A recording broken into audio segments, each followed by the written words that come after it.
जैसे नरेगा काम लीजिए, नरेगा की कोई आईडी बनवाओ या डिमांड लगवाओ, हर चीज पे रुपए। बिल्कुल पहले अगर नहीं दोगे तो वो न तुम्हारी आरडी बनाएंगे न कारोना का प्रभावी ढंग से है। ब्लॉक में वो कमीशन खोरी का बहुत है। कहीं 6%, कहीं 10%, कहीं 8%। आईडी भी नहीं बनती है बिना लए थे। इस तरीके से पैसा लिया जाता है और मैं जानता हूं कि लिया जाता है। योजना के नाम पर परसेंटेज शायद ही ऐसा कोई प्रधान होगा जो न दे रहा हो। एस्टीमेट बनता है तो उसमें कमीशन मांगते हैं। नमस्कार, स्वागत है आपका भारत टीवी में। मैं हूं असलम अंसारी। बात करते हैं इटावा की। हमारे पीछे जो ये तस्वीर दिखाई दे रही है, इनका नाम है विजय प्रताप सिंह सेंगर और ये प्रधान संगठन के जिला अध्यक्ष हैं। इनके द्वारा एक आवाज़ उठाई गई है जो कि घूस और करप्शन को रोकने की है। इनकी मांग है कि प्रधानों से जितनी भी योजनाओं के नाम पर अधिकारी जो पैसा लेते हैं उस पैसे को रोका जाए, जिसको लेकर आज महिवा में एक बैठक बुलाई गई जिसमें दर्जनों भर प्रधान शामिल हुए और प्रधानों ने अपनी आप बीती पूरी ही मीडिया के सामने खोल कर रख दी, जिसमें कई अधिकारियों तक पैसा जाने की बातें सामने निकल कर आई हैं। आपको बता दें, प्रधानों की बात की जाए, जैसे सड़क निर्माण ही ले लिया जाए। सड़क निर्माण के लिए सरकार अगर मान लीजिए 10 लाख का बजट देती है तो जिसमें 2 लाख रुपया नीचे से लेकर ऊपर तक अधिकारियों को चला जाता है, लेकिन इस पर अभी तक कोई भी ध्यान नहीं देता था, ना ही किसी ने इसके खिलाफ आवाज़ उठाई थी। प्रधान संगठन के द्वारा इसको आवाज़ को बुलंद किया गया है और दर्जनों भर ग्राम प्रधानों के द्वारा यह मांग योगी सरकार से की जा रही है कि करप्शन को रोका जाए, जिसको लेकर प्रधान संगठन के द्वारा बैठक बुलाई गई।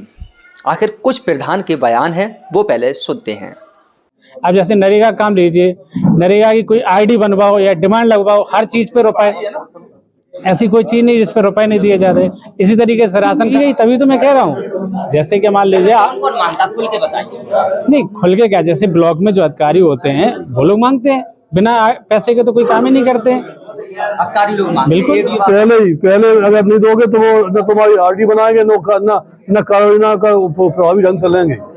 अच्छा, यानी पहले ही आपसे परसेंटेज ले लिया। योजना के नाम बिल्कुल आप देंगे तो आगे बढ़ाएंगे। कैसे रोकेंगे इस चीज? अगर कोई सुनवाई नहीं होती है करप्शन के खिलाफ तो हम लोग माननीय मुख्यमंत्री जी से, माननीय जिला अध्यक्ष जी एवं प्रदेश अध्यक्ष जी ने समय भी ले लिया है। शासन प्रशासन का जो भी रवैया है ब्लॉक में, वो कमीशन खोरी का बहुत है। इसके खिलाफ हम लोग जिला पे अनशन करेंगे, जिला पे हड़ताल करेंगे, जिला पे धरना देंगे। उसके बाद अगर हमारे लोगों को यहाँ सफलता नहीं मिलती है तो हम लोग मुख्यमंत्री जी को अवगत कराएंगे। इसके खिलाफ हम लोग बराबर लड़ते रहेंगे। प्रॉफिट का परसेंटेज में ही बंदर बांट हो जाता है। प्रधानों की तो बहुत सारी समस्याएं हैं, प्रधानों का हर तरीके से शोषण होता है। कितना परसेंटेज मांगा जाता है? कहीं 6%, कहीं 10%, कहीं 8%। आईडी भी नहीं बनती है बिना लए थे। अच्छा, आईडी भी नहीं बनती है। मेरे यहाँ सचिव ने बिना मेरे मौजूदगी में बैठक लिख ली है, उसमें फर्जी सिग्नेचर भी कर लिए हैं विजय रतन सचिव ने।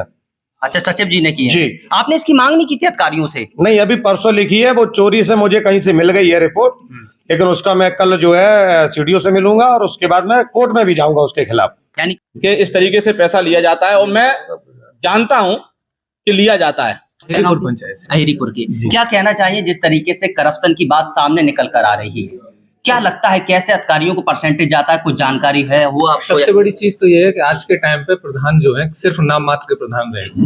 पूरी तरीके से अगर हम कह सकते हैं कि 100% प्रधानों के अधिकारों का हनन हो चुका है।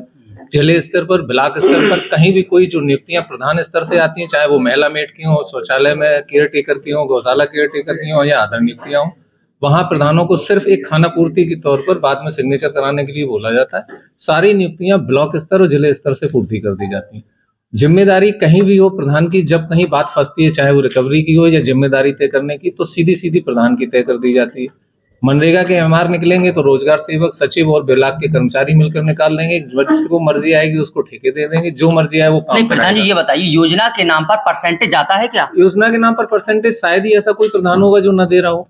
कितना लिया गया था? बिल्कुल, उसका परसेंटेज कोई तय नहीं है, प्रधानों को देख के ले लिया जाता है। अब आपसे भी लिया गया था लगभग, कितना परसेंटेज दिया होगा? थोड़ा परसेंटेज का मानक नहीं है। परसेंटेज का मानक ये है कि आप अगर काम नहीं कराए परसेंटेज नहीं देंगे, काम नहीं कराएंगे। ब्लॉक स्तर पर जाता है आपका परसेंटेज या जिला स्तर पर? ब्लॉक से लेके जिले स्तर पर ऐसा कोई अधिकारी नहीं, ऐसा कोई भी काम नहीं है जो बिना परसेंटेज दिए होता हो। कुछ में तो पहले लग जाते हैं। अच्छा, अब एक अगर काम सड़क नहीं का कराएंगे- निर्माण की मान लीजिए, सड़क का निर्माण है, जैसे 10 लाख की मान लीजिए सड़क बन रही है, उसमें कितना परसेंटेज जाता है और सड़क की लागत कितनी होती है? परसेंटेज दिया नहीं है तो मेरे आज तक भुगतान ही नहीं हुए। कम से कम 8 महीने हुए अमृत सरोवर पे काम करा दिया, हमारे भुगतान नहीं हो रहे। क्यों? अच्छा, यानी अगर आप परसेंटेज नहीं दोगे तो भुगतान नहीं होगा? भुगतान नहीं होंगे, आपको कहीं ना कहीं क्रिटिकल कमी निकाल दी जाएंगी, टेक्निकल कमी निकाल दी जाएगी।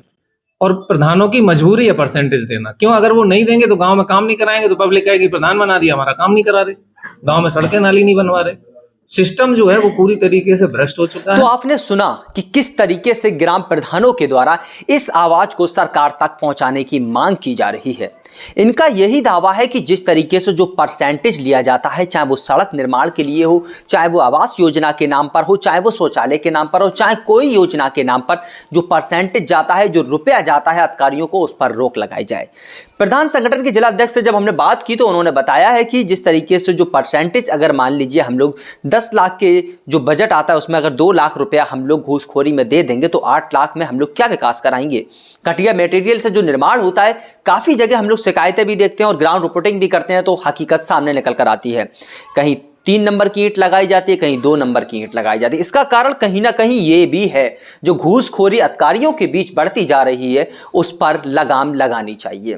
प्रधान संगठन की ये आवाज जो उठाई गई है और ऊपर तक उठाने की मांग की जा रही है, आखिर ये आवाज कब तक मुख्यमंत्री तक पहुंचेगी? आखिर इन प्रधानों की जो मांग है वो योगी सरकार तक पहुंचनी चाहिए। ये हम भी कहते हैं और ये प्रधानों की भी मांग है और हो सकता है ये जनता भी मांग करती हो, ताकि मुख्यमंत्री इस चीज पर ध्यान दें और इसकी एक जांच करें और गठित टीम से जांच कराई जाए, ताकि ये एक ही प्रदेश और एक ही जिले की बात नहीं है। ये हर जिले में ऐसा ही होता आ रहा है। परसेंटेज के नाम पर घूसखोरी हो रही है, निर्माण घटिया मटेरियल से होता है, आवास योजना के नाम पर घोटाला होता है और शौचालय के नाम पर, सड़क के नाम पर भी घोटाला होता है। कहीं कहीं सड़क के एस्टीमेट को पास कराने के लिए भी घूसखोरी होती है। जिस तरीके से ग्राम प्रधान द्वारा ये दावे किए जा रहे हैं, ये वाकई में एक बहुत ही निंदनीय घटना है कि अधिकारी अपने रवैये को बदल नहीं रहे हैं। अब देखना यह होगा कि इटावा के जिला अधिकारी की बात की जाए तो इस पर क्या जांच करते हैं, क्या वाकई में इस करप्शन को जो प्रधान संगठन ने आवाज उठाई है कि जिला अधिकारी तक पहुंचेगी, क्या जिला अधिकारी वाकई में ऐसे अधिकारियों के खिलाफ कठोर कार्रवाई करेंगे? ये तो जांच का विषय है और इसका इंतजार आपको भी है और शायद ग्राम प्रधान के साथ मुझे भी रहेगा।